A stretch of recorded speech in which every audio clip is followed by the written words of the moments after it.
सतनाम। साहिब बंदगी सतनाम।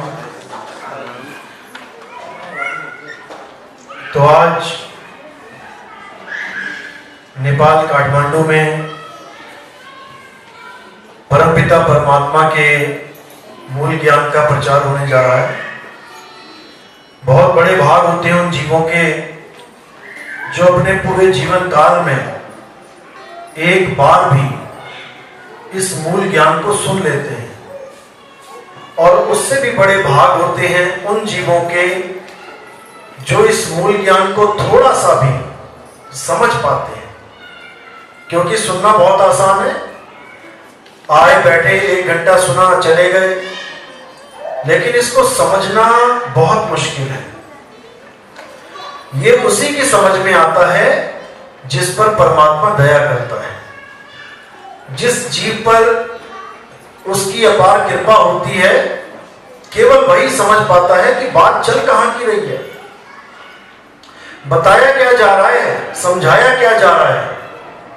नहीं तो ये किसी के समझ में आता ही नहीं। बड़े बड़े ऋषि मुनि, बड़े बड़े पीर पैगंबर इस ज्ञान को नहीं सुन पाए, ना समझ पाए, और ऐसे ही जीवन बिता के चले गए। तो आज उस सत्संग को, उस मूल ज्ञान को अच्छे से समझना है और अपने जीवन का कल्याण करना है। तो सत्संग शुरू करने से पहले परमात्मा के नाम पे जयकारा लगाएंगे और फिर सत्संग शुरू करेंगे। बोलिए परमपिता परमात्मा की, सतगुरु बंदी छोड़ कबीर साहिब की, सभी संतों की, सभी भक्तों की, सत्संग कराने वालों की, इनके माता पिता की, इनके बाल गोपाल की, सकल हंस को बंदगी साहिब बंदगी सतनाम। जय सतनाम। तो आज मूल ज्ञान का प्रचार होने जा रहा है। अच्छी तरह समझना है आपने क्या है मूल ज्ञान, बहुत गहराई से समझना पड़ेगा। असल में ज्ञान 2 प्रकार के होते हैं। एक ज्ञान है पवित्र ज्ञान और एक ज्ञान है मूल ज्ञान। जैसे बच्चों की पढ़ाई देखते हैं आप, एक होती है नॉर्मल स्टडीज जो आपके शहर में ही हो जाता है, और एक होता है हायर स्टडीज जिसके लिए लोग विदेशों में बच्चों को भेजते हैं। कोई ऐसा कोर्स करने भेजते हैं जिससे उसके नाम के आगे डॉक्टर, इंजीनियर, साइंटिस्ट लग जाता है, हायर स्टडीज। इसी प्रकार अध्यात्म में भी 2 प्रकार का ज्ञान है। एक पवित्र ज्ञान यानी सिंपल ज्ञान, नॉर्मल ज्ञान जो गली गली में मिल रहा है, गांव गांव में मिल रहा है, शहर शहर में मिल रहा है।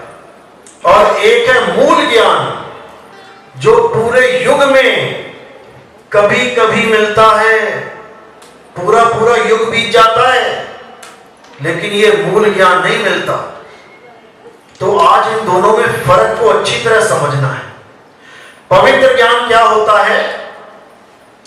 जितना भी ज्ञान इस दुनिया में अभी तक चल रहा है, हिंदुओं में देवी देवता, मंदिर, मंत्र जाप, कोई पूजा पाठ, कोई कर्म कांड, हवन यज्ञ, मुसलमानों में कलमा, नमाज, रोजे या और भी कोई धार्मिक क्रिया है तो हज जाओ, मक्का मदीना जाओ, तीर्थ जाओ। ईसाइयों में कोई हालेलुया बोल रहा है, कोई चर्च जा रहा है, कोई प्रेयर कर रहे हैं, अलग अलग तीर्थों में जा रहे हैं। सिखों में गुरुद्वारे जा रहे हैं, अरदास कर रहे हैं, गुरबाणियां पढ़ रहे हैं, लंगर लगा रहे हैं, धर्म कर्म कर रहे हैं। या बौद्ध में, जैन में अपने अपने मंदिरों में जाके अपनी अपनी पूजा पद्धति कर रहे हैं। ये सारा ज्ञान पवित्र ज्ञान कहलाता है। पवित्र ज्ञान का मतलब है जिससे आप एक पवित्र आत्मा बने, एक पवित्र इंसान बने। यानी कोई आदमी सुबह तड़के 4 बजे मंदिर जा रहा है तो हर इंसान उसको देख के क्या कहेगा, अरे बड़ा धार्मिक आदमी है ये तो। ये तो भगवान का भगत है, ये तो सारी दुनिया सो रही होती है, ये मंदिर जा रहा होता है। कोई 5 टाइम नमाज पढ़ता है, एक भी टाइम नहीं छोड़ता, तो सब मुसलमान क्या कहेंगे, अरे भैया ये तो 5 टाइम का नमाजी है, ये तो अल्लाह को मानने वाला है, पवित्र है ये बंदा, ये झूठ नहीं बोल सकता। ऐसे ही गुरुद्वारे में जाते हैं लोग, सेवा करते हैं, जूते पॉलिश करते हैं, लंगर खिलाते हैं और भी सेवा करते हैं, रूटीन में जाते हैं, तो उनके लिए भी यही निकलता है कि भाई ये बहुत पवित्र आत्मा है, बहुत गुरुद्वारे पहुंच जाता है ये। यानी हमें एक पवित्र इंसान समझा जाएगा कब, जब हम पवित्र ज्ञान में भरपूर होंगे। मंदिर जाओ, मस्जिद जाओ, गुरुद्वारे जाओ, जिसको जैसी फैमिली मिली है उसको वैसा संस्कार मिल जाता है। अगर आप हिंदू परिवार में पैदा हो गए तो जाओ राम जी कृष्ण जी की पूजा करो। अगर गलती से मुसलमान परिवार में पैदा हो गए, कहो सारा जन्म एक बार भी मंदिर ना जाओ, जय श्री राम भी ना कह पाओ। पता लगा ईसाई पैदा हो गए तो कहो मस्जिद भी ना गए, मंदिर भी ना गए। यानी आप जहां पर भी पैदा हो गए, आपको उसी परिवार ने उसी धर्म से जोड़ देना है। एक भी चांस नहीं है कि हिंदू घर में बच्चा पैदा हुआ तो वो मुसलमान बन जाए, या ईसाइयों के बच्चा पैदा हुआ तो वो हिंदू हो जाए। ऐसा नहीं होगा। क्यों? क्योंकि ये प्राथमिक ज्ञान, ये पवित्र ज्ञान तुम्हें तुम्हारे परिवार से ही मिलता है। आप जाओगे अपने बच्चों को भी लेके जाओगे, जहां तुम जाओगे वहां बच्चे जाएंगे। तो ये हो गया पवित्र ज्ञान। अब दूसरा ज्ञान क्या है?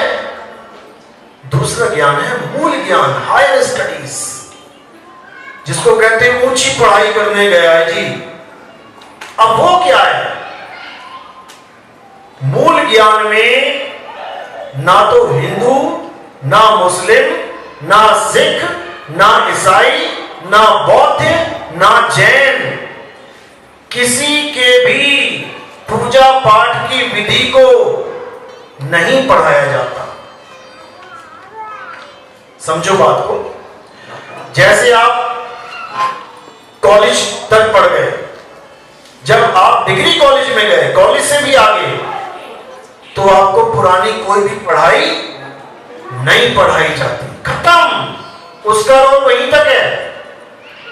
अब आगे एक नई पढ़ाई आपके सामने आएगी, जिसको हम कहते हैं हायर स्टडीज। वो ज्ञान जो सारे संसार को एक करने की ताकत रखता है, उसे कहते हैं मूल ज्ञान। और जो सारे संसार को अलग अलग कर बैठे, उसे कहते हैं पवित्र ज्ञान। सबको पता है भगवान एक है, अल्लाह एक है, वाहिगुरु एक है, बाणियां भी गाते हैं, बोलते भी हैं, लेकिन क्या कोई हिंदू मस्जिद में जा रहा है या कोई मुसलमान मंदिर में आ रहा है? कोई नहीं आ रहा। सबने अपना अपना अलग धर्म बना लिया है, केवल पवित्र ज्ञान की वजह से। यानी पवित्र ज्ञान आपको एक धार्मिक पुरुष तो बना होता है, केवल आदमी रूपी, आदमी नाम का जानवर लड़ता है धर्म के नाम पे, और कोई जानवर नहीं लड़ता। देख लो, कुत्ता कभी लड़ता हो धर्म के नाम पे? गली के नाम पे लड़ेगा। तू मेरी गली में कैसे आ गया? शेर लड़ेगा अपने एरिया के, अरे भाई मैं हूं इस जंगल में, तू कहां से आ गया? हर जानवर रोटी और मकान के लिए, यानी स्थान के लिए लड़ेगा। तेंदुए ने शिकार किया, इतने में लकड़बग्गे आ गए, सियार आ गए, अब उस मरे हुए हिरण के लिए लड़ सकते हैं। लड़ाई हो रही है, मैं खाऊंगा ये तू खाएगा, लेकिन कभी धर्म के नाम पे लड़ाई नहीं होती। क्यों? उसको क्या किसी और अल्लाह ने बनाया है? वो क्यों नहीं लड़ रहा? क्या उन जानवरों को किसी और भगवान ने बनाया है? उन चिड़िया, उन पंछियों को, उन कीड़े मकोड़ों को किसी और खुदा ने बनाया है? वो क्यों नहीं लड़ रहे? कारण क्या है? मूल कारण क्या है लड़ाई का? 52 अक्षर। 52 अक्षर इस सारे फसाद की जड़ है। कौन से 52 अक्षर? जो आपको बचपन में घोट घोट के पिलाए जाते हैं। जब छोटे से होते हो ना तो स्कूल में भेजा जाता है क्या पढ़ने के लिए? 52 अक्षर।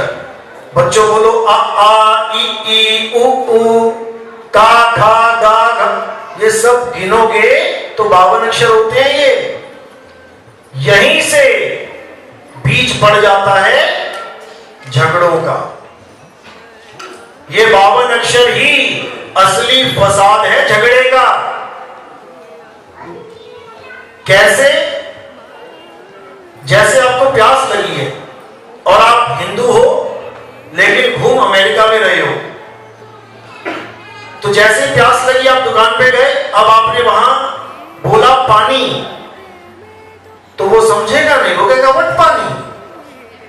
फिर तुम इशारा करोगे, वो कहेगा ओ वाटर, यस यस यस, मतलब इशारा समझ गया। वाटर की जगह कुछ और भी बोल देना, वहां पर भी तुम कहोगे हाँ भैया दे दे, क्योंकि सारी दुनिया में ये इशारा चलता है। तुम्हें कोई प्रॉब्लम नहीं है उस शब्द से जो तुम्हारा नहीं है। पानी शब्द हमारा है, वाटर उनका है, कोई दिक्कत नहीं। क्यों? क्योंकि तुम्हें पता है अब तत्व मिलने वाला है। तत्व यानी अब सच में पानी मिलने वाला है। चाहे तुम पानी को कुछ भी बोलते हो, मुझे क्या लेना, मुझे पानी पीने से मतलब है। सारी दुनिया के जानवर पानी पीते हैं बिना ये जाने कि आदमी ने इसका नाम क्या रख दिया। शेर को प्यास लगती है, आ जाता है तालाब के पास। हिरन को प्यास लगती है, आ जाता है तालाब के पास। जंगली सुअर को, गीदड़ को, भालू को, जिसको प्यास लगती है, बिना ये सोचे समझे कि इसको मैं बोलूं क्या, वो बस पीना शुरू कर देता है। इसको कहते हैं तत्व ज्ञान। पानी एक तत्व है, पानी कोई नाम नहीं है। ये तो नाम हमने रख दिया। कैसे रखा? जब 52 अक्षर की उत्पत्ति हो गई, उसके बाद किसने बनाए 52 अक्षर? ये आ आ ई ई का खा गा किसने बनाए? भगवान ने? आदमी ने बनाए 52 अक्षर। जब ये अक्षर नहीं बने थे तब आदमी था कि नहीं था?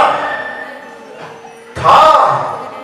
बिना अक्षरों के जीवन जीता था। कैसे?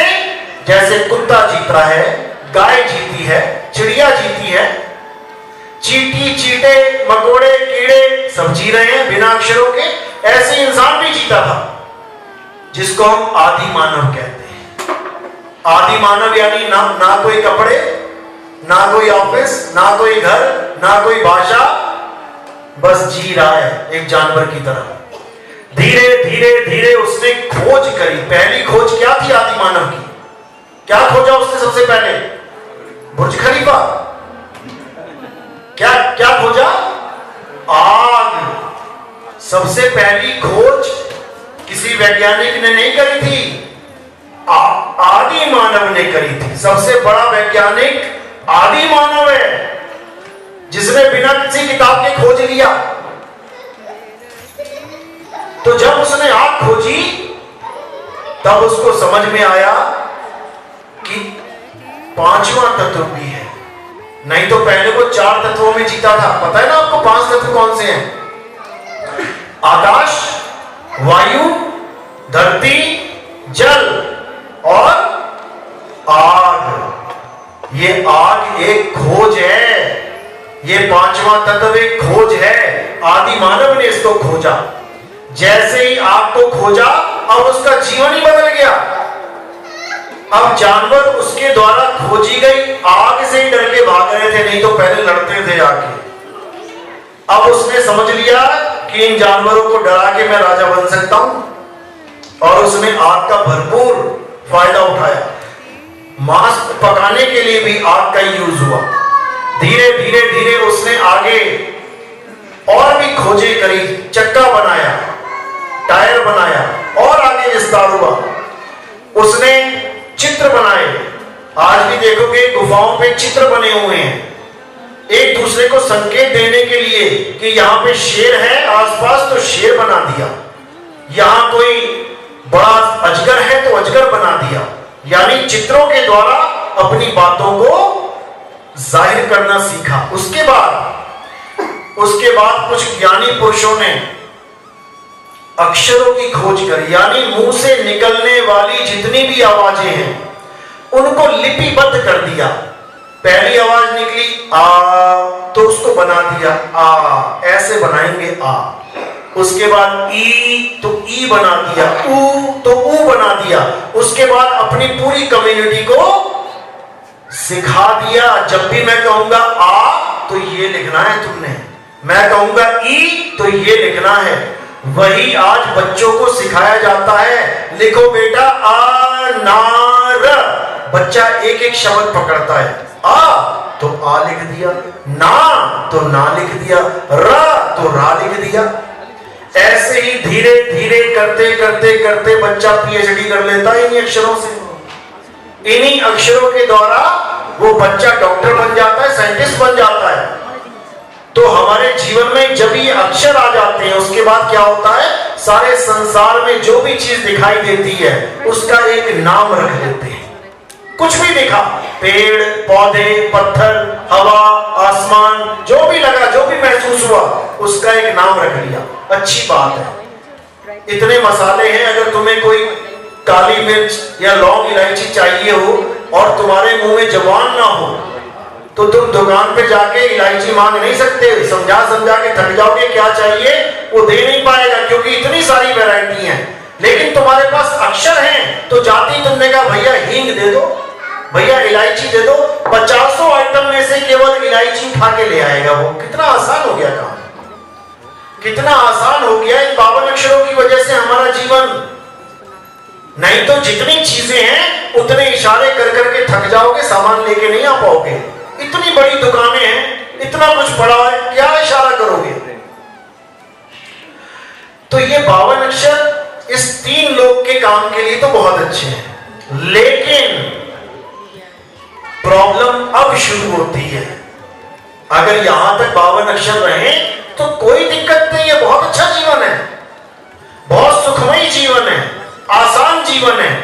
लेकिन प्रॉब्लम अब यहां शुरू होती है कि इसी इंसान ने भगवान का भी नाम इसी 52 के द्वारा रख डाला। हिंदुओं ने राम रख दिया, मुसलमानों ने अल्लाह रख दिया, सिखों ने वाहिगुरु रख दिया और ईसाइयों ने गॉड रख दिया। अब लगे झगड़ा करने, क्यों? क्योंकि केवल नाम रखा है, तत्व को नहीं जानते। नाम तो पानी के भी अलग अलग रखे हैं, जल, वाटर, नीर, तोय, पानी, 5 तो यही हो गए। लेकिन आप कभी झगड़ा नहीं करोगे इन नामों के लिए। क्यों?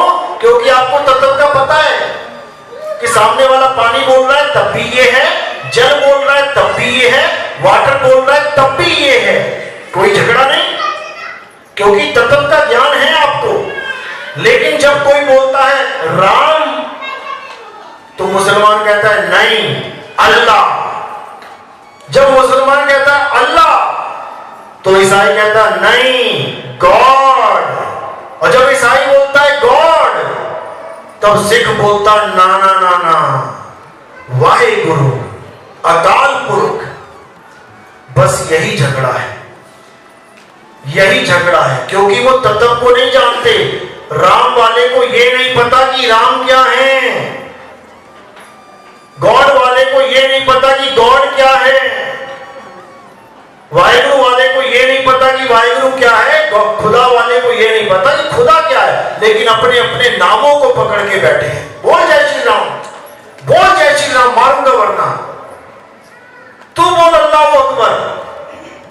सब नामों में उलझे पड़े हैं, इसीलिए सारे झगड़े हो रहे हैं। जैसे ही ये नामों का खेल खत्म, सारे झगड़े खत्म।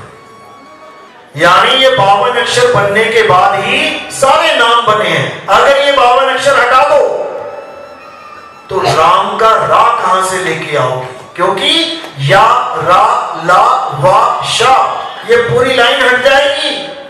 तो राम का रा कहां से आएगा, मां का, राम का मां कहां से आएगा, अल्लाह का आ कहां से आएगा, वाहिगुरु का वा कहां से आएगा, गॉड का गा कहां से आएगा?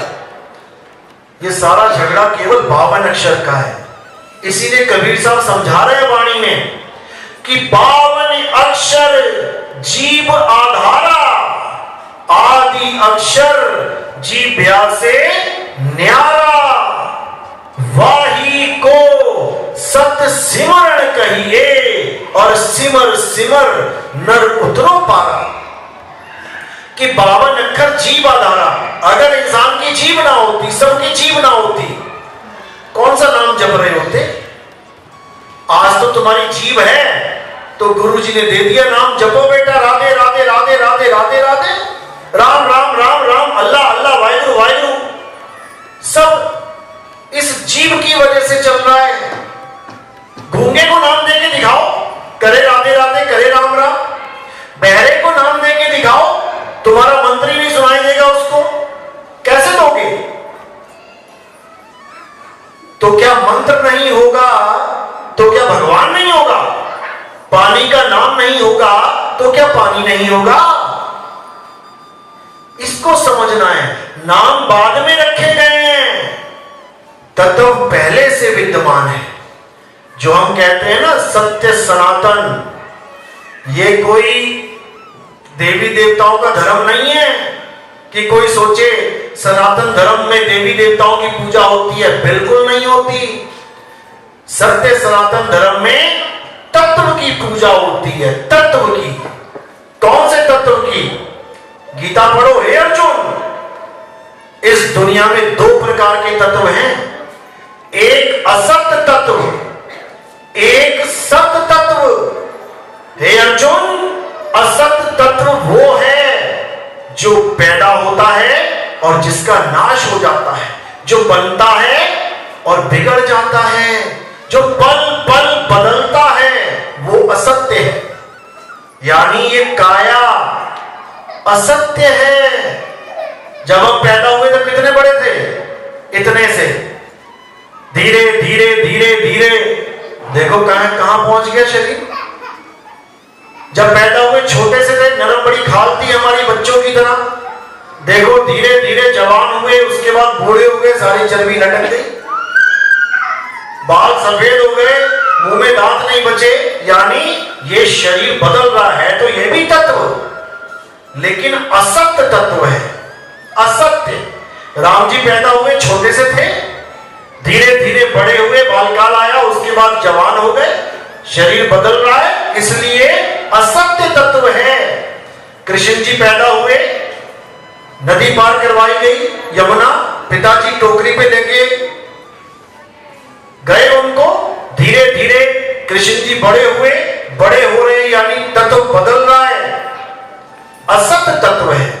इसीलिए गीता में बोला हे अर्जुन, ये काया असत्य है, ये पल पल बदलती है, बदलने वाली चीज पूजनीय नहीं है। तो फिर सत्य क्या है, पूजनीय क्या है? हे अर्जुन, आत्मा सत्य है। तत्वदर्शियों ने इस आत्मा को ही सत्य घोषित किया है। सत्य की पहचान क्या है? हे अर्जुन, सत्य का ना तो कभी जन्म होता है, ना ही कभी मृत्यु होती है। सत्य सदा एक रस रहता है, सत्य कभी बदलता नहीं है। हे अर्जुन, आत्मा ही सत्य है।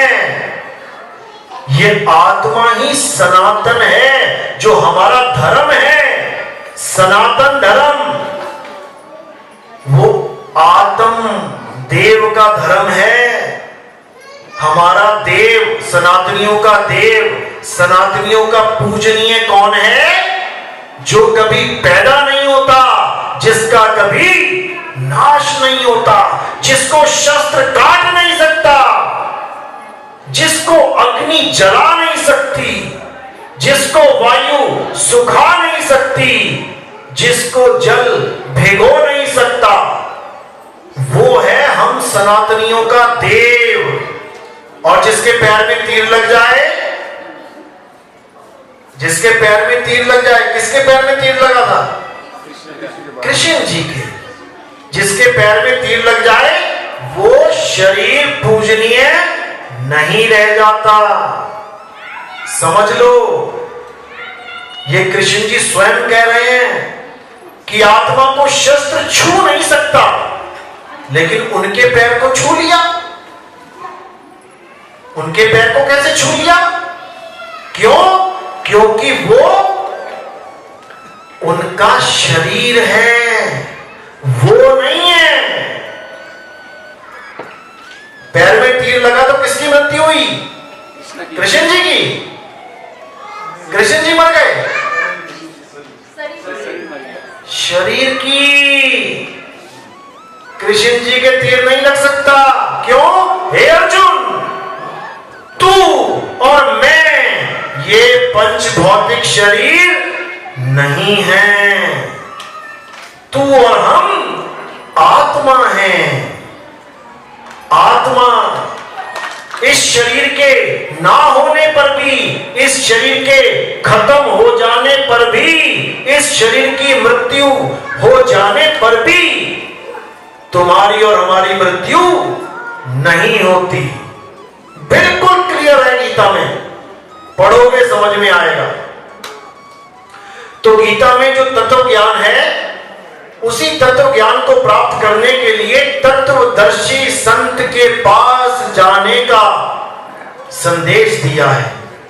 अध्याय 4 34वां श्लोक कि हे अर्जुन, अगर तुम इस सत्य को जानना चाहते हो जिसको कोई काट नहीं सकता, जला नहीं सकता, सुखा नहीं सकता, तो तुम ऐसे तत्वदर्शी संत की शरण में जाओ जिसने आत्म तत्व को जान लिया है।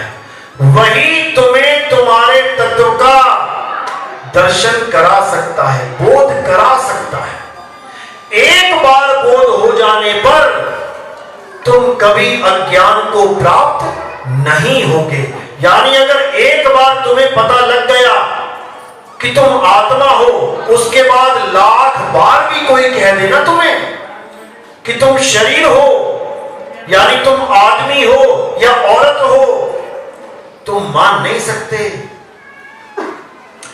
पंखे में करंट है, दोनों तत्व विद्यमान हैं। एक नाशवान तत्व जो दिखाई दे रहा है, इस पे अभी हथौड़े मारो, ये पंखा वंखा सब टूट जाएगा। एक नाशवान तत्व, जैसे ये काया शरीर है, अभी हथौड़े मारो खत्म। तो हथौड़े पंखे के तो लग सकते हैं, और तुम बिजली के हथौड़े मारो, करंट के मारो, जरा तोड़ो, कितना तोड़ोगे? तो दोनों तत्व विद्यमान है। जब तक कोई अज्ञानी है, तब तक वो क्या सोचेगा कि पंखा और करंट एक ही है। यानी वो करंट को नहीं जानता कि करंट किस चीज का नाम है, तो वो क्या सोचेगा कि ये पंखा जीवित है, ये पंखा ही है जो कुछ है। लेकिन जो जीवन में एक बार भी करंट को हाथ लगा दे, लगाया करंट को, किस किसने करंट खाया जीवन में? हाथ खड़े करो जरा। बहुत कम लोग हैं भाई, यानी नेपाली इंटेलिजेंट है, करंट को हाथ नहीं लगाते। लेकिन सच्चाई यह है कि करंट को कोई भी हाथ नहीं लगाता। करंट गलती से लग जाता है, अनजाने में लग जाता है, लापरवाही से लग जाता है।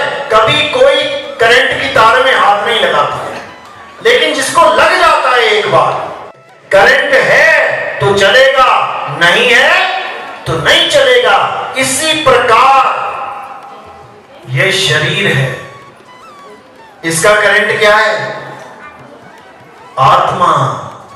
आत्मा इसमें है, कनेक्टेड है तो चलेगा, और कनेक्टेड नहीं है तो नहीं चलेगा।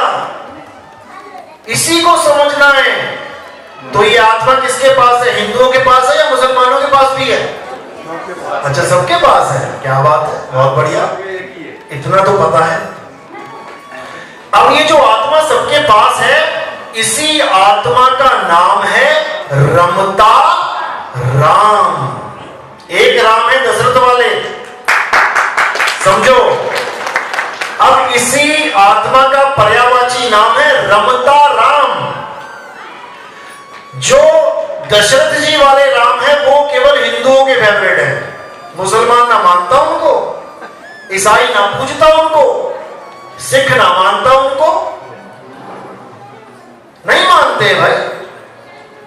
लेकिन वो कौन है जिसके लिए हम भजन गाते रहे आज तक? तुझ में राम, मुझ में राम, सब में राम समाया, और सबसे कर लो प्रेम जगत में कोई नहीं पराया। अब ये राम कौन सा? मुसलमान तो कहता भैया मेरे अंदर तेरा राम वाम नहीं है, कोई नहीं मानेगा वो। लेकिन जब तुम उसको ये पूछोगे भैया तेरे अंदर आत्मा है क्या, मना कर पाएगा? हिंदू मना कर पाएगा, या ईसाई मना कर पाएगा, या सिख मना कर पाएगा, या बौद्ध मना कर पाएगा, या जैन मना कर पाएगा? कोई मना नहीं कर पाएगा। बस उसी को जानना ही असली धर्म है, वही मूल ज्ञान है, वही आत्म ज्ञान है, जिसके लिए गीता में बोला गया अध्याय 3 17वां श्लोक, हायर स्टडीज की बात की गई है। अध्याय 3 12 13 14 15 16, जब ये श्लोक आप पढ़ोगे तो नीचे लेवल की बात की गई है, छोटी पढ़ाई। और 17वें श्लोक में हायर स्टडीज क्या बोल रहा है? अध्याय 3 का 12 13 14 15 16 श्लोक, उसमें साफ बोला जा रहा है कि जो लोग देवी देवताओं की पूजा नहीं करते हैं, मतलब अपने परिवार के दिया हुआ संस्कार, क्योंकि उस वक्त मुसलमान धर्म नहीं था। जब कृष्ण जी थे तो मुसलमान धर्म था क्या? नहीं था। ईसाई थे क्या? नहीं थे। बौद्ध जैन थे क्या? नहीं थे, वरना 2-4 श्लोक और ठोक देते वो 2-4 श्लोक मुसलमानों के लिए भी बोल देते। लेकिन वहां पर केवल यही धर्म है, इसलिए छोटी स्टडीज केवल देवी देवताओं की पूजा होती थी। तो छोटी स्टडी के लिए क्या बोला? जो लोग देवी देवताओं की पूजा नहीं करते, उनको चढ़ाया हुआ प्रसाद ग्रहण नहीं करते, या देवताओं को प्रसन्न नहीं करते, वो सब पापी जीव हैं। ये बोला क्या है? 16 तक खत्म कर दिया इस मैटर को। अब 17वें श्लोक में क्या कहते हैं? किंतु, श्लोक कहां से शुरू हो रहा है? किंतु, किंतु मतलब लेकिन। किंतु जो लोग आत्मा में रमण करते हैं, आत्मा में तृप्त हैं, आत्मा में संतुष्ट हैं, उनके लिए कोई धार्मिक कर्म कर्तव्य लागू ही नहीं होता। दोनों स्टडीज यानी पवित्र ज्ञान और मूल ज्ञान अध्याय 3 में आपको 12 से लेकर 17 तक मिल जाएगा। कहने का भाव क्या है? जब तक तुम्हारे जीवन में कोई आत्मज्ञानी गुरु नहीं आया, तब तक तुम मंदिर भी जाओ, अगर हिंदू हो तो मस्जिद भी जाओ, मुसलमान हो तो गुरुद्वारे जाओ, सिख हो तो चर्च जाओ, ईसाई हो तो कोई फर्क नहीं पड़ता। यानी तुम अपनी छोटी क्लासेस कंप्लीट करते जाओ। अब कोई डॉक्टर बनना चाहता है तो क्या वो LKG UKG में नहीं जाएगा? पहली दूसरी 5वीं 10वीं 12वीं नहीं करेगा? करेगा। लेकिन अगर उसका लक्ष्य है डॉक्टर बनना, तो उसको समझा दिया जाएगा, बेटा बनना तो तूने डॉक्टर ही है, लेकिन अभी तू 5वीं क्लास में है, तुझे 6ठी 7वीं 8वीं 9वीं 10वीं 11वीं 12वीं भी करनी है। लेकिन जब तू डॉक्टर की क्लास में जाएगा, उसके बाद इन किताबों का कोई मतलब नहीं रह जाएगा, इस स्कूल का कोई मतलब नहीं रह जाएगा।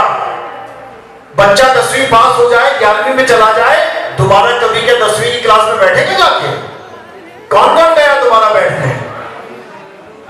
स्कूल छोड़ के कॉलेज में चले गए तो कभी जाओगे स्कूल में? इसी प्रकार हमारे आध्यात्मिक स्कूल कौन से हैं? मंदिर, मस्जिद, गुरुद्वारे, चर्च छोटे बच्चों के लिए हैं। जैसे क्रच में जाते हैं, बच्चों के लिए खेल खिलौने होते हैं ना, गुड्डे गुड़िया, हाथी घोड़ा पालकी, पता नहीं क्या क्या रखा होता है, ऐसे ही हर जगह तराशा इंसान ने तराशा। यानी वो भगवान जिसे तुम भगवान समझ रहे हो, किसने बनाया उस भगवान को? इंसान ने भगवान बना दिया। बहुत बढ़िया। भगवान इंसान बनाता है या इंसान भगवान बनाता है? भगवान इंसान को बना रहा है, इंसान नहीं बना सकता भगवान को, वो केवल मूर्तियां बना सकता है। लेकिन एक लेवल तक वो भी आपके भले के लिए, एक लेवल तक 12वीं की क्लास 12वीं तक आपके भले के लिए, क्योंकि उसका आधार जो डिग्री करोगे आगे जाके उसका आधार 12वीं ही है। इसी प्रकार आत्मज्ञान तब समझोगे, गीता तब समझोगे जब कृष्ण जी से प्यार करोगे। अब कभी मंदिर ही नहीं गए, कृष्ण की मूर्ति से कभी प्रेम ही नहीं किया, तो जब कृष्ण की मूर्ति से प्रेम नहीं किया तो कृष्ण जी की गीता से प्रेम कब होगा? समझो, जब तुम अपने पिता को प्रेम ही नहीं कर रहे हो तो पिता की बात से प्रेम कब होगा? उसका कहा कब मानोगे तुम कहा तभी मान पाओगे जब तुम पिता से प्रेम करते हो। नहीं तो पिताजी बोलता रह जाएगा, तुम कान के पीछे बात फेंक के निकल जाओगे घर से। वो कहेगा यार कैसी औलाद पैदा हो गई, मेरी सुनती नहीं है। इसी प्रकार जब तुम शरीर छोड़ के जाओगे तो कृष्ण जी कहेंगे यार कैसी औलादें पैदा हो गई थी, मैं बोल बोल के थक गया, गीता में सुनते ही नहीं है ये लोग। हमारा वो हाल है कि पिताजी की सुनेंगे नहीं, लेकिन रोज सुबह माथा टेक के निकल जाएंगे। जो वो काम कह रहा है वो नहीं करेंगे, लेकिन शाम को आते हुए माथा टेक के निकल जाएंगे। यानी मंदिर में जाएंगे, पूजा करेंगे, पाठ करेंगे, निकल जाएंगे। लेकिन कृष्ण जी जो गीता में, अरे पूरा युद्ध रोक दिया उन्होंने तुम्हारे चक्कर में। ये गीता किसको बोली? तुम्हें क्या लगता है अर्जुन को बोली? अगर केवल अर्जुन को बोली होती ना तो तुम तक कभी पहुंचती नहीं। समझो बात को, ये गीता तुम्हारे लिए बोली गई है। अर्जुन को जरूरत नहीं थी गीता की, वो तो स्वयं भगवान के साथ खड़ा है। ये गीता तुम्हारे लिए बोली गई है क्योंकि तुम्हारे साथ भगवान नहीं खड़ा अभी। उसका ज्ञान तुम्हारा बेड़ा पार करेगा, इसलिए तुम्हारे लिए बोली गई है। लेकिन तुम फिर भी नहीं समझ पाओ तो कृष्ण जी कहेंगे कैसी औलादें पैदा हो गई यार, सुनती नहीं मेरी। यही हाल होगा सबका।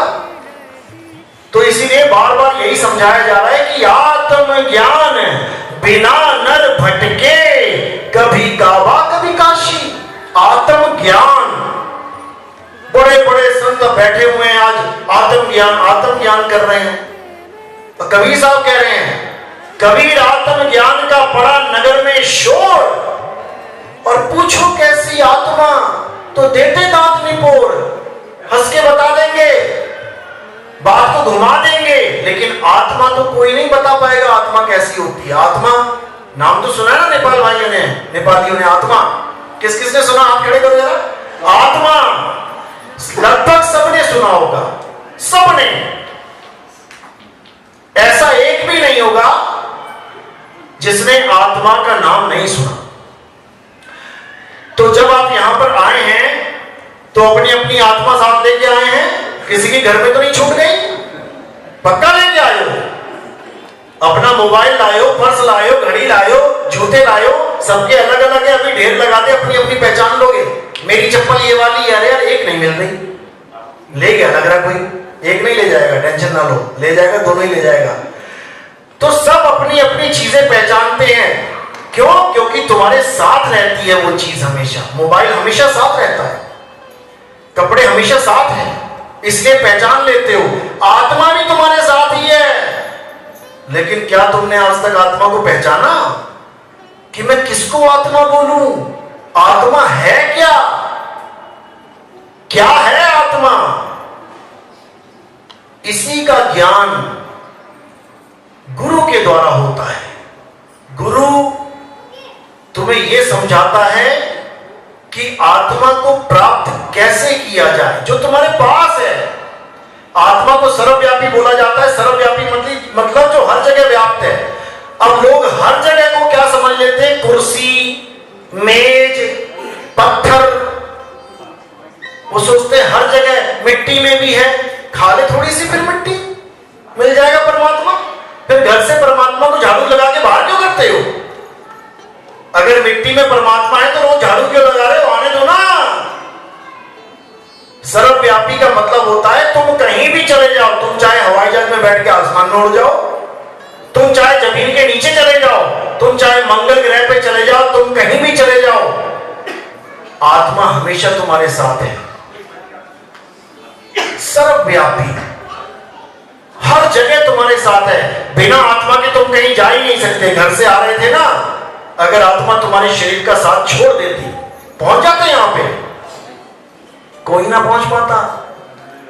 तो शुक्र करना है उस आत्मा का कि उसकी वजह से हिंदू मंदिर जा पा रहा है, मुसलमान मस्जिद जा पा रहा है, सिख गुरुद्वारे जा पा रहा है, ईसाई चर्च में जा पा रहा है। तुम ये जो राम राम कर रहे हो, मुसलमान जो अल्लाह अल्लाह कर रहे हैं, ये भी आत्मा की वजह से ही कर पा रहे हैं। आत्मा जब निकल जाती है, बोल के दिखाए कोई राम, बोल के दिखाए कोई अल्लाह, नहीं बोल सकते, क्योंकि आत्मा की वजह से ही सब कुछ चल रहा है। लेकिन हमें बाकी सब कुछ का ज्ञान है। सुई से लेके हवाई जहाज बना लिया, पूरा ज्ञान है। एलकेजी से लेके पीएचडी की किताबें पढ़ ली, प्रोफेसर बन गए, हर चीज का ज्ञान है। लेकिन जिस चीज का हमें ज्ञान प्राप्त करने के लिए मनुष्य जन्म मिला है, उस चीज का ज्ञान हमें नहीं है, जिसको आत्म ज्ञान कहते हैं। अगर ये आत्म ज्ञान हमें प्राप्त हो जाए तो हमारे सारे झगड़े खत्म, हमारा सारा जितना भी आप कहते हो कि मैं बहुत परेशान हूं, मेरी जिंदगी इतनी बेकार है, मैं ऐसे मैं वैसे, सब खत्म। क्योंकि आपके जीवन का जो लक्ष्य है वो आपको मिल जाता है, आपको मंजिल मिल जाती है। आत्म ज्ञान ही हमारे जीवन का परम लक्ष्य है। इसी को देने के लिए, इसी ज्ञान को देने के लिए सतगुरु बंदी छोड़ कबीर साहब चारों युगों में आते हैं। लेकिन हमें बताया नहीं गया, इसलिए नहीं पता है, कोई बात नहीं।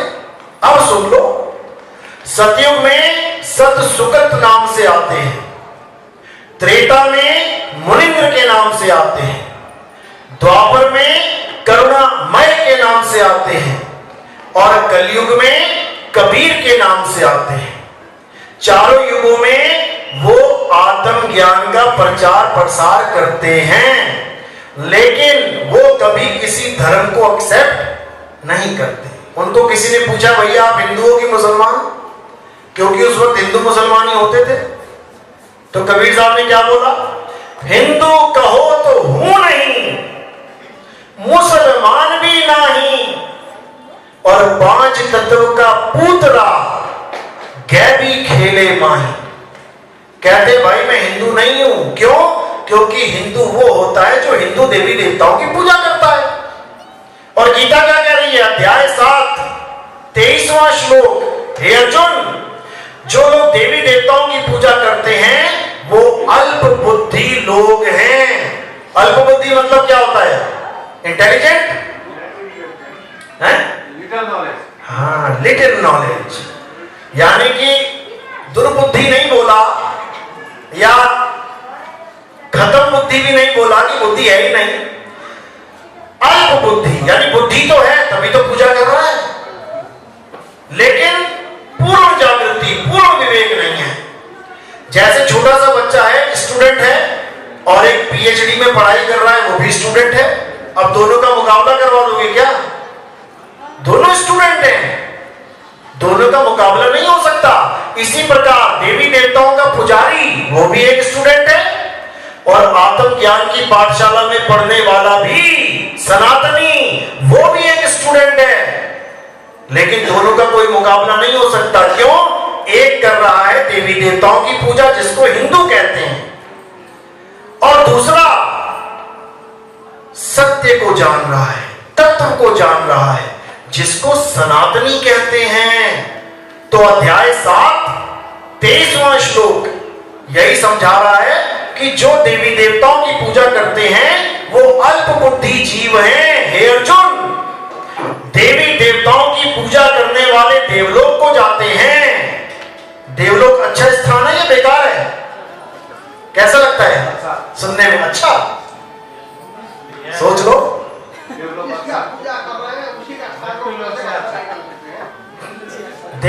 मतलब होता है स्वर्ग, मान लो स्वर्ग, जहां सब देवी देवता रहते हैं। उधर पता लगा एक राक्षस तपस्या कर रहा है। अब जब राक्षस तपस्या करता है तो स्वर्ग में जो सिंहासन होता है वो क्या होता है, डोलने लग जाता है। और तुम्हारी कुर्सी डोलने लग जाए तो अच्छा लगेगा कि बुरा लगेगा? अरे तुम तो कार की कुर्सी भी नहीं डोलने देते, धक धक धक होती, ड्राइवर को भैया ठीक से चलाना यार। तुम तो 2 सेकंड भी कुर्सी डोलने नहीं देते। नेता की कुर्सी डोलने लगती तो क्या होता, हार्ट अटैक आने वाला हो जाता उसे, भैया मर गया यार। यानी कोई कुर्सी छोड़ना नहीं चाहता। तो जब इंद्र का सिंहासन डोलता है, देखता है अरे भाई ये राक्षस तो मानने वाला नहीं है, फिर क्या करता है, क्या करता है, फिर 1-2 अप्सरा चुनता है। कैसे चुनेगा पता है? तुम्हारी माता तुम्हारी बहनें जाएंगी वहां पे स्वर्ग में, जो सुंदर होगी उठा देगा, तू उठ भैया रंबा, जा जरा भक्ति नाश कर। वो बेचारा भक्ति कर रहा है, भक्ति कोई भी कर रहा है अच्छी बात है, और जो भक्ति का नाश करवाने के लिए एक औरत को भेज रहा है, अच्छी बात है कि बुरी? बुरी बात है। कौन कर रहा है ये बुरा काम? देवता कर रहा है, देवताओं का राजा, देवताओं का राजा कर रहा है ये काम, क्योंकि उसको पता है कि अभी ये वरदान मांगेगा और हमारी भगदड़ चालू हो जाएगी। ये भगा भगा के मारेगा। देखा ना टीवी में, सारी देवताओं की पलटन भाग रही है, पीछे राक्षस भाग रहे हैं। तो ऐसी जगह जाना चाहोगे क्या कि पता लगा 4 दिन बाद तुम भी भाग रहे हो साथ में? तो अच्छी जगह है कि बुरी जगह है?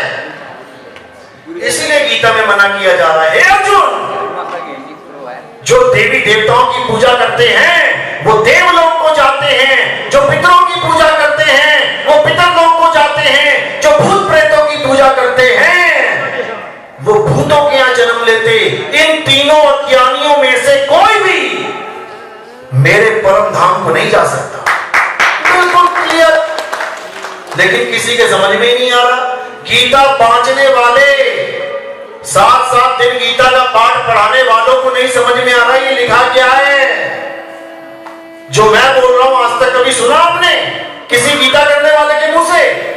क्योंकि उसको समझ में ही नहीं आ रहा मैं बोलूं क्या। लेकिन लिखे को मिटा नहीं सकता, इनका बस चले तो इसको भी मिटा दें, लेकिन नहीं मिटा सकते। क्यों? क्योंकि समय आएगा, ये समय आएगा जब इस सत्य का उजागर होगा, तभी तो तुम जान पाओगे कि हमारे भले की और बुरे की क्या चीज है। आज जिसको देखो कार्ड पे लिखवा के बैठ जाता है पिताजी का स्वर्गवास हो गया पिता। अरे भाई ऐसा कैसा स्वर्ग है ये बताओ?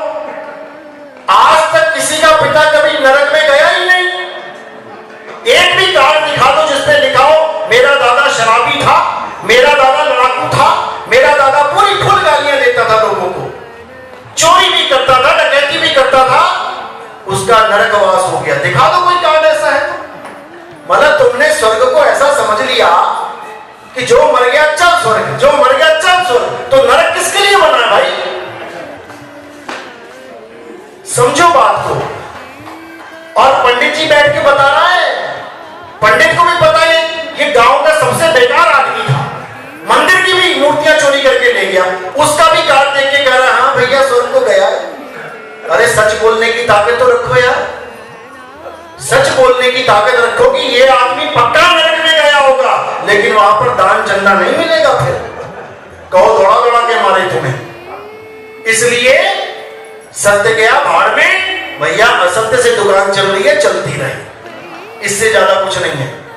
तो साफ मना किया गया है कि देवी देवताओं की पूजा करने वाले देवलोक को जाते हैं। और देवराज इंद्र स्वयं गौतम ऋषि के घर में गया था। क्या करने गया था पता है ना? अच्छा काम करने गया था या बुरा काम? बुरा काम। देख लो शायद अच्छा भी लगे किसी को। ये देवताओं के राजा की बात कर रहा हूं मैं, छोटा मोटा देवता नहीं, जो ऐरावत हाथी में बैठा है, वज्र लेके बैठा है, पता नहीं किसी एक का तो गुरु भी होगा वो, उसकी बात बता रहा हूं मैं। गौतम ऋषि की पत्नी के साथ भोग करने गया, वो भी रूप बदल के, छल से, कपट से। तो जब देवताओं के राजा का ये हाल है तो तुम उस स्वर्ग में जाके क्या करोगे मेरे भाई? क्या करोगे तुम?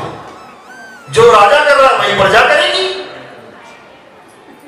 तो कहीं नहीं जाना, ना स्वर्ग में ना नरक में। अरे अज्ञानी को स्वर्ग नरक है, हरि जाने को नहीं। और जिस भव से सब लोग डरत हैं, सो भय हमरे नहीं। आज जितना भी धर्म चल रहा है केवल डर के कारण। नरक चला जाएगा, नरक चला जाएगा। मुसलमानों में दोजख में जाएगा तू, दोजख में चला जाएगा। ईसाइयों में हेल में चला जाएगा, हेल में। अरे भाई मजाक ही समझ लिया बिल्कुल। कबीर साहब बिल्कुल मना कर रहे हैं, कह रहे कहीं जाना ही नहीं है। अरे ना कहीं आना ना कहीं जाना, आपे में आप समाना। अब ये क्या चीज है, इसको समझ लो अच्छे से। एक तो हो गया लो लेवल ज्ञान, जिसमें स्वर्ग नरक पितरलोक फलाना लोग ढिगाना लोग दुनिया भर के लोग ज्यादा से ज्यादा क्या बोलेंगे, वैकुंठ धाम चले जाएंगे। वैकुंठ धाम चले जाओ, वहां क्या होगा? वहां के तुम्हारी बड़ी अच्छी खातिरदारी होगी। सुदामा का नाम सुना है? सुदामा से बड़े भगत हो क्या आप लोग? सुदामा के चरण धोके कृष्ण जी ने पिया। अब उससे बड़ा कौन होगा? भगत के पैर धोके भगवान पी रहा है। उसको तो मुक्ति मिल जानी चाहिए। पता है क्या मिला उसको? राक्षस जन्म में आ गया वापस घूम के। बैकुंठ पहुंचने के बाद दोबारा राक्षस जन्म मिला उसे। किसने दिया पता है? किसने दिया? कृष्ण क्यों देगा? वो तो चरण धोके पी रहा भाई। राधा रानी ने, राधा ने श्राप दिया सुदामा को।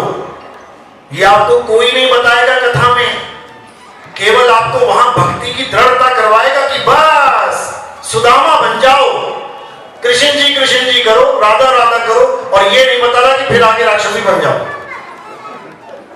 शिव महापुराण पढ़ो, उसमें बिल्कुल क्लियर है। शंखचूड़ राक्षस सुदामा कृष्ण जी का मित्र, राधा रानी ने श्राप दिया। क्यों दिया श्राप पता है?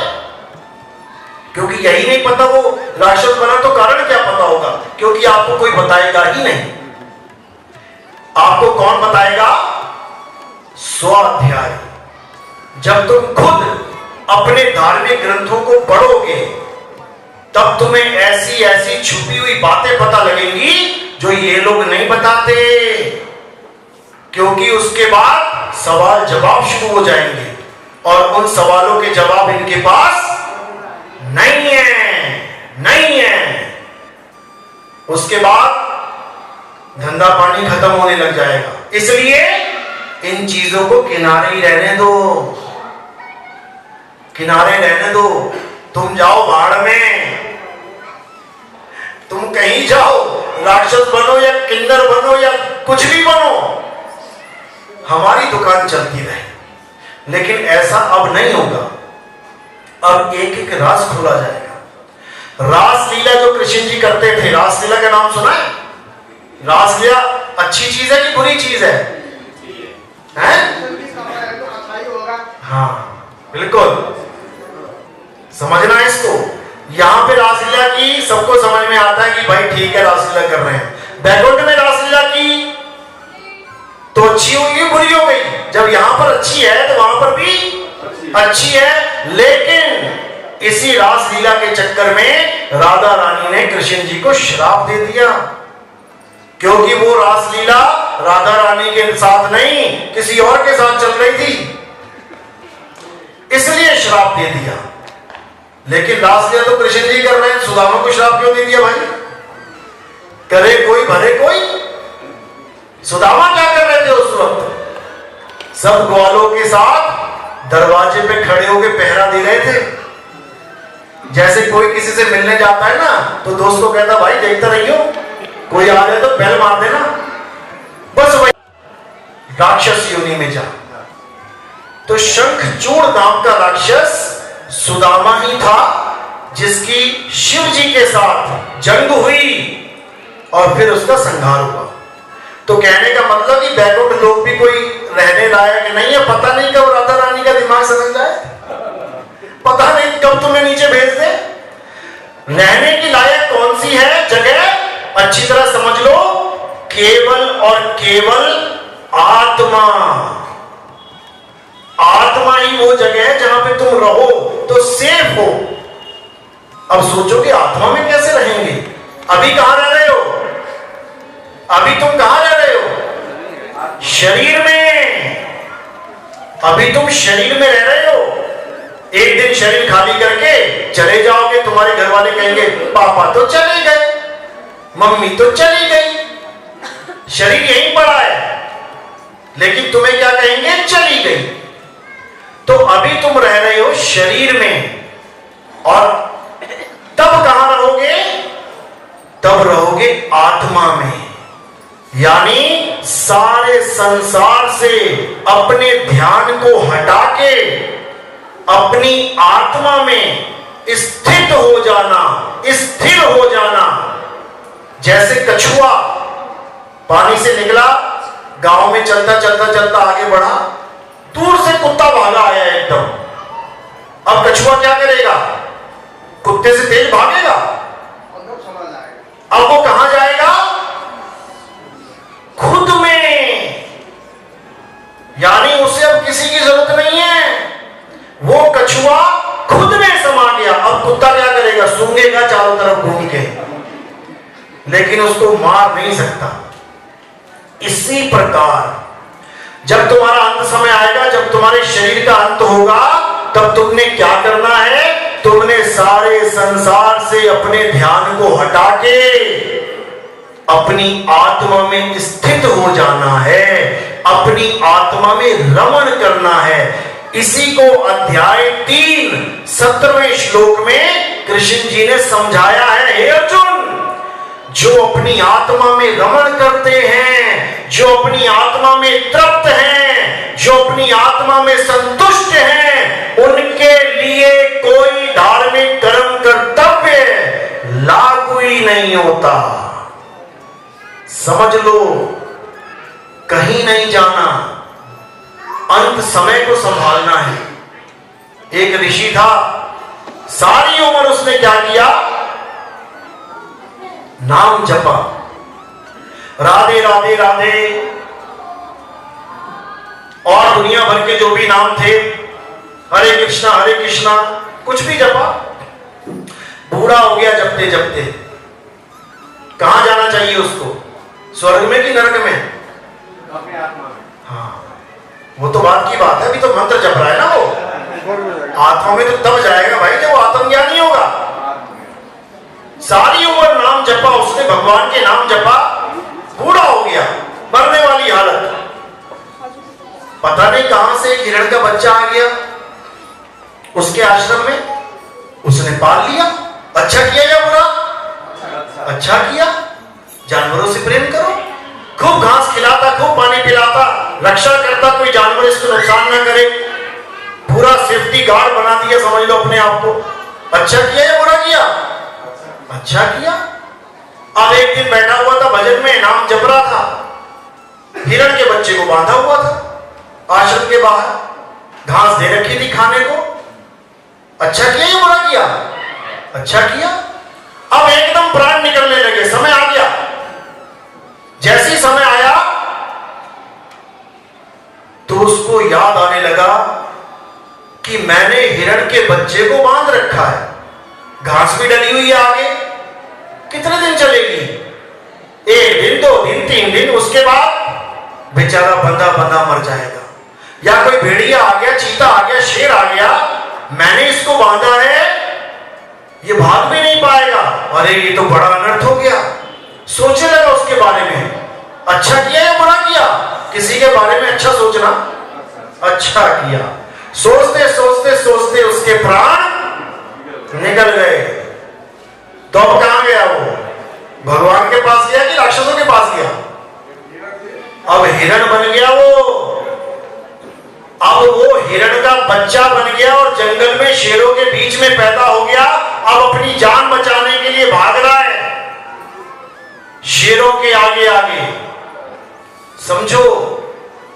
तो इतने साल जो नाम जपा, इतने साल राधे राधे राधे किया, इतने साल ओम नमो भगवते वासुदेव किया, वो कहां गया?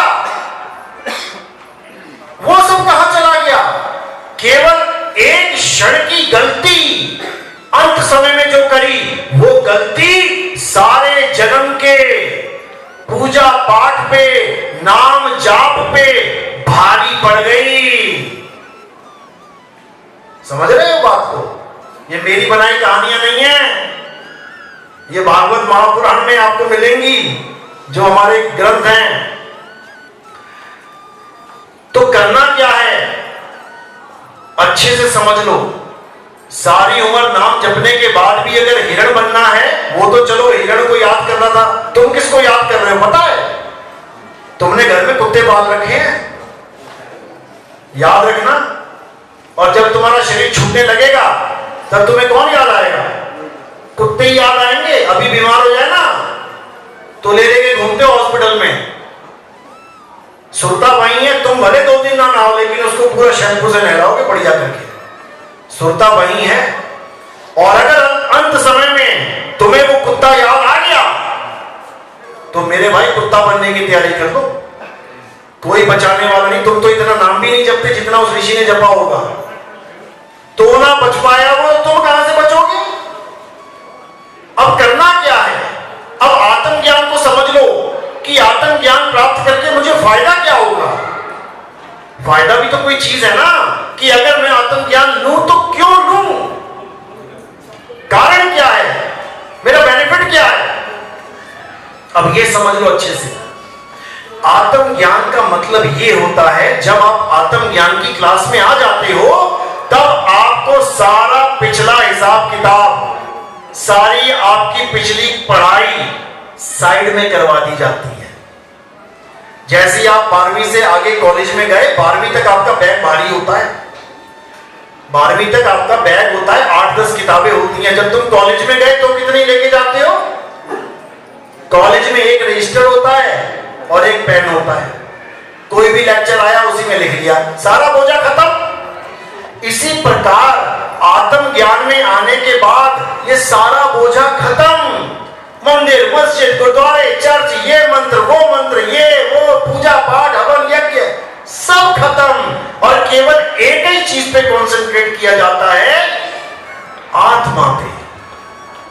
सुबह से लेके शाम तक 8 पहर। इसका क्या फायदा होता है?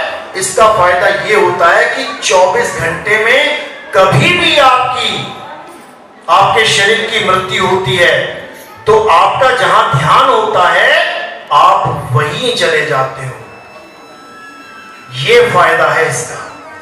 यानी ऋषि मुनि ने सारी उम्र नाम जपा, लेकिन ध्यान उसका गलत जगह था, इसलिए वो गलत जगह चला गया। अंतमता सोगता। जहां अंत में आपका ध्यान होगा, ऑटोमेटिकली आप वहीं चले जाओगे। इसलिए आत्मज्ञानी 8 पहर 24 घंटे आत्मा का सिमरन करता है, अपने ध्यान को दुनिया से हटाता है। जो सुरत है हमारी, सुरता कहते हैं ध्यान को, जो फंसी पड़ी है सारे संसार में, वहां से हटाता है और कछुए की तरह अपने आप में लगाता है। इसी को कबीर साहब कहते हैं, सुरत फंसी संसार में और दासे पड़ गई दूर, सुरत बांध स्थिर करो 8 पहर हुजूर। जो गीता के अध्याय 2:24वें श्लोक में बोला गया है कि हे अर्जुन, आत्मा अचल है, अचल। वो कभी चलती नहीं है कि आज इधर है तो कल उधर हो जाएगी। वो अचल है।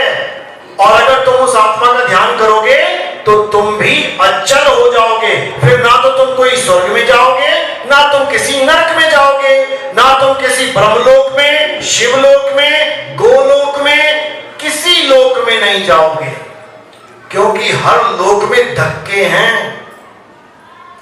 अचल हो जाना है। इसी को गीता में बोला है, स्थित प्रज्ञ।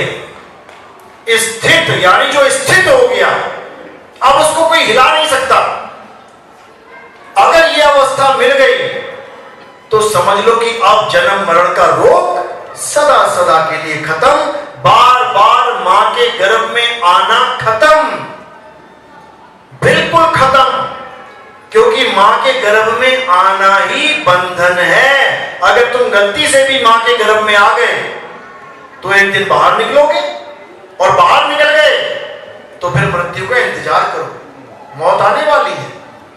एक आदमी बड़ा परेशान था कि ये मौत क्यों आती है, मौत क्यों आती है। चला गया गुरु के पास, कहता महाराज जी ऐसा नहीं हो सकता कि मैं कभी मरूं ना। कहते बिल्कुल हो सकता है। कहता क्या बात कर रहे हो, सच में? अरे बिल्कुल हो सकता है, सच में। कहता मुझे उपाय बता दो कि मैं कभी मरूं ना। तो महात्मा बोला तू कभी पैदा ही मत होना। अगर तू कभी पैदा नहीं हुआ तो तू कभी मरेगा ही नहीं। कहता मैं तो पैदा हो चुका हूं, तो मरने के लिए तैयार है, उसके बाद मत होना। वो कहता यार ये क्या चक्कर है? यही चक्कर है, आप पैदा हो चुके हो इसलिए मरना पड़ेगा। लेकिन ऑप्शन भी आपके पास है कि दोबारा आना है कि नहीं आना है। नहीं आना है। लेकिन कई लोग कहते हैं क्यों नहीं आना है, क्यों नहीं आना है, ये दुनिया हमारे लिए बनाई है, क्यों नहीं आना है। और जब भूकंप आता है ना तो भागा भागा घूमता है, फिर घर में से निकल के बाहर आता है, भैया अरे मर गया, अरे बचाओ। क्यों भैया, भगवान ने बनाई है, थोड़ी देर खड़ा हो जा, क्या दिक्कत है। जब आती है बाढ़ तब भागा भागा घूमता है, क्यों भैया पानी भी तो भगवान ने बनाया, थोड़ा डूब के देख ले। तब तो कहता है बचाओ भगवान, प्रभु बचाओ। अरे तेरे रहने के लिए घर बनाया, मजे ले ले। अभी नहीं समझ में आ, क्योंकि हड्डा कट्टा शरीर है। अभी दोनों किडनियां फेल हो जाएं, अभी 5,000 रुपए की थाली राशन आएगी खाने में, बस यही चिंता लगेगी, हाय हाय हाय बचाओ बचाओ बचाओ। तो ये माया का लोक है भाई, ये मृत्यु लोक है, यहां सबने मरना है, ऐसा कोई नहीं जो यहां बचेगा। इसी को काल का लोक कहते हैं। ये काल का लोक है जहां पर सबका काल आएगा, सबका काल। तो साहिब समझा रहे हैं, अरे बचना चाहो काल जाल से तो चीनो शब्द हमारा, और कहे कबीर अमर कर राखूं जो निज होए हमारा। कबीर साहब कहते हैं अगर तू एक बार मुझ पे विश्वास कर देगा ना तो तुझे अमर कर दूंगा मैं, अमर। इसका मतलब ये नहीं है काया नहीं मरेगी, ये मरेगी, लेकिन तुम ऐसी जगह चले जाओगे जहां से वापस आने की जरूरत ही नहीं पड़ेगी। एक बार मरना इतना मुश्किल है और तुम दोबारा मरने के लिए पैदा होगे यहां पे? बिल्कुल नहीं। निकल चलो यहां से। जितने भी लोग कहते हैं ये दुनिया भगवान ने बनाई है, भगवान ने बनाई है, अगर ये दुनिया भगवान ने बनाई होती तो क्यों संत महात्मा कह रहे हैं दुनिया को छोड़ो, दुनिया झूठी है, माया की दुनिया है, दुनिया झूठ है, दुनिया को छोड़ो, प्रभु को याद करो। अरे भैया उसी ने बनाई है तो इसी को याद कर लेते हैं, क्या दिक्कत है। मेरे बाप ने मेरे लिए घर बनाया, तुम कह रहे हो घर को छोड़ो, जाओ, क्यों जाओ। हर ग्रंथ में यही लिखा है, ये नश्वर दुनिया है, ये माया है, ये मायावी संसार है, त्यागो त्यागो त्यागो। अरे भैया बना क्यों दिया, फिर खत्म कर दो, खत्म भी नहीं करेंगे। इतना बड़ा जाल है ये।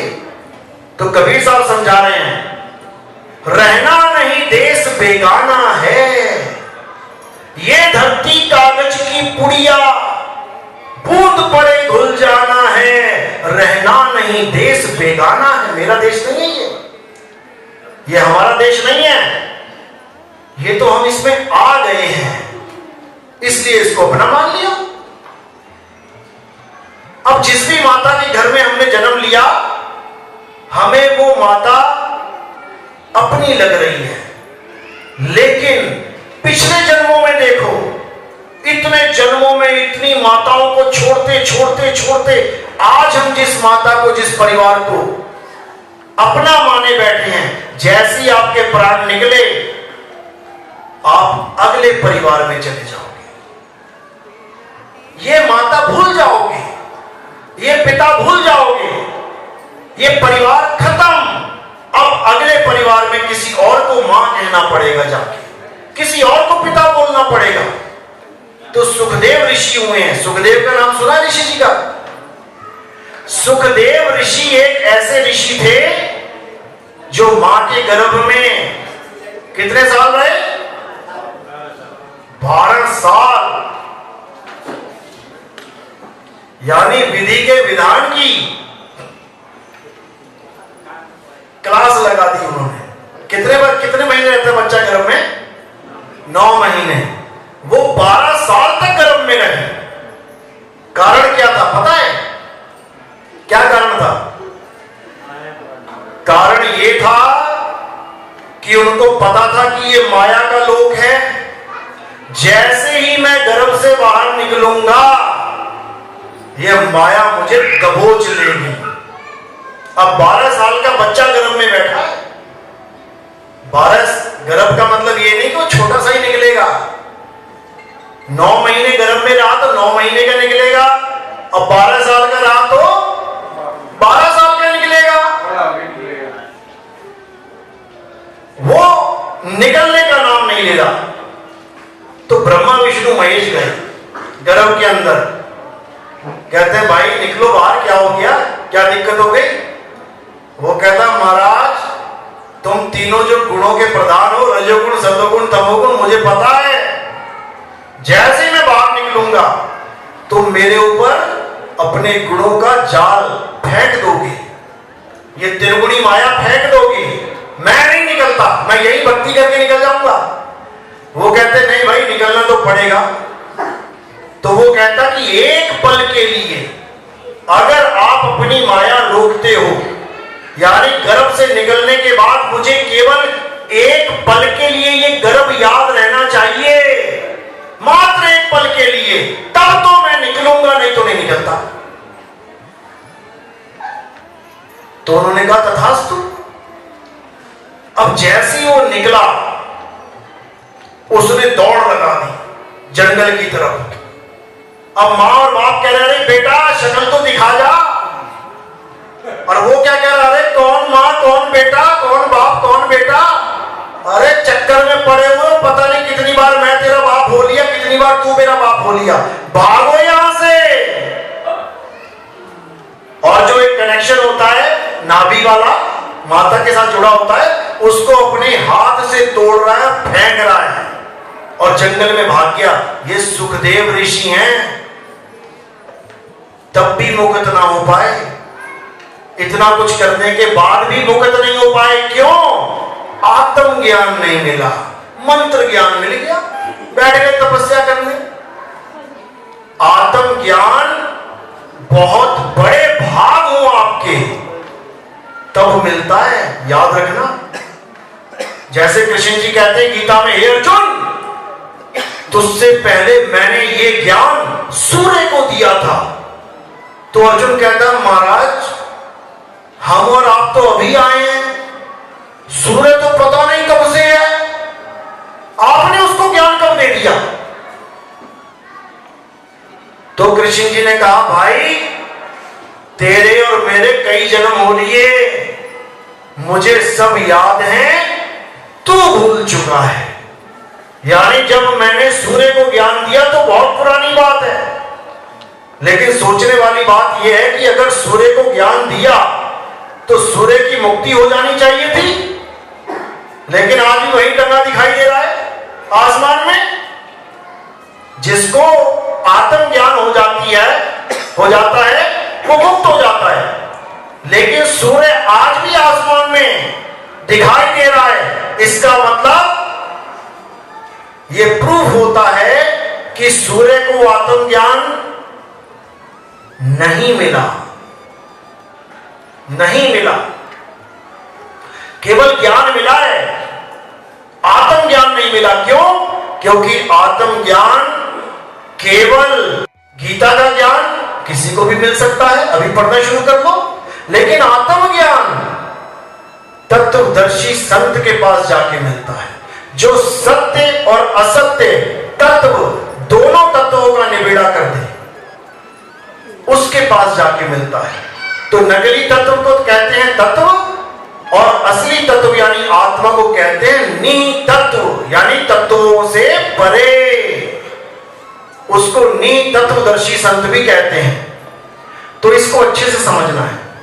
तो आत्मज्ञान की क्लास में केवल और केवल आत्मा का ही जिक्र होता है और उस क्लास का नाम है अध्यात्म। अध्यात्म, अध्यात्म का मतलब होता है अध्याय या अध्ययन करना।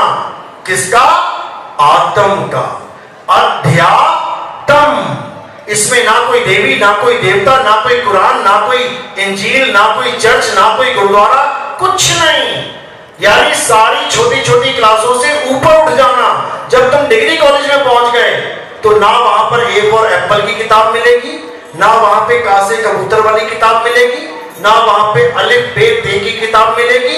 वहां छोटी स्टडीज की कोई किताब नहीं मिलेगी। वहां केवल और केवल आत्मज्ञान की क्लास मिलेगी। समझ में आ रही है मेरी बात या ऊपर से जा रही है सब? किस किस को समझ में आ रही है? हाथ खड़ा करें एक बार। जिसको 1% भी समझ में आई हो, मात्र 1%, 100 तो नहीं आएगी। अगर 1 भी % अगर आपको आज ये बात समझ में आ गई तो समझ जाना कि आपके जीवन में आत्मज्ञान का बीज पड़ गया है। अब मालिक की दया होगी और ऐसा एनवायरनमेंट बनेगा, ऐसा माहौल बनेगा जिसको हम कहते हैं ऐसा मौसम आएगा कि उसके बाद वो बीज अंकुरित होने लग जाएगा और धीरे धीरे धीरे वही बीज एक पेड़ का रूप ले लेगा। यानी आप पूर्ण आत्मज्ञानी हो जाएंगे और जैसे ही आप पूर्ण आत्मज्ञानी होंगे अब आपका जन्म और मरण का खेल खत्म हो जाएगा। चलो आज का सत्संग यही समाप्त करते हैं और आगे का प्रोग्राम गिरीश जी आपको बताएंगे। तो एक जयकारे के साथ सत्संग समाप्त करते हैं। बोलिए परमपिता परमात्मा की जय, सतगुरुबंदी छोड़ कबीर साहिब की जय, सभी संतों की जय, सभी महंतों की जय, आज के आनंद की जय, सकल हंस को बंदगी साहेब बंदगी।